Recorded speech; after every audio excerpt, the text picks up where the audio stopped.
சங்கீதம் 32:8 நான் உனக்குப் போதித்து, நீ நடக்க வேண்டிய வழியை உனக்குக் காட்டுவேன், உன்மேல் என் கண்ணை வைத்து, உனக்கு ஆலோசனை சொல்லுவேன். வாழ்க்கையின் குறுக்கு சந்திகளில் நின்று எந்தப் பக்கம் செல்வது என்று தெரியாமல் நாம் திகைக்கும்போது, கடவுள் நமக்கு ஒரு அழகான வாக்குறுதியை அளிக்கிறார்.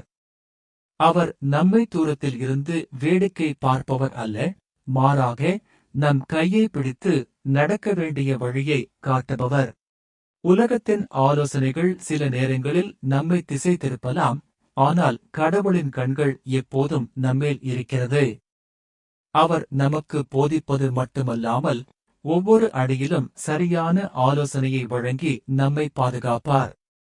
இன்று நீங்கள் எடுக்கும் ஒவ்வொரு முடிவிலும் அந்த தெய்வீக வழிநடத்துதல் உங்களோடு இருக்கிறது என்பதை நம்புங்கள். காலை ஜெபம். அன்புள்ள ஆண்டவரே, இந்த ஆசீர்வதிக்கப்பட்ட காலை வேளைக்காக உமக்கு நன்றி. உம்முடைய வார்த்தையின்படி எனக்கு போதித்து நான் நடக்க வேண்டிய வழியை எனக்கு காட்டப் போவதற்காக ஸ்தோத்திரம்.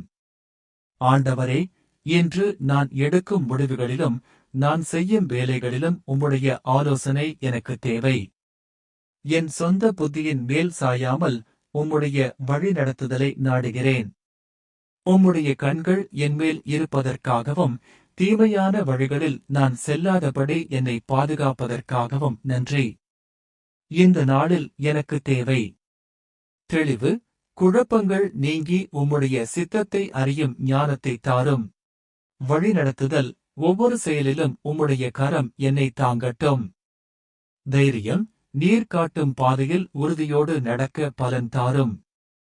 இந்த நாளை உம்முடைய பாதத்தில் அர்ப்பணிக்கிறேன். நீரே என் மேய்ப்பர், நீரே என் வழிகாட்டி. ஆமென்.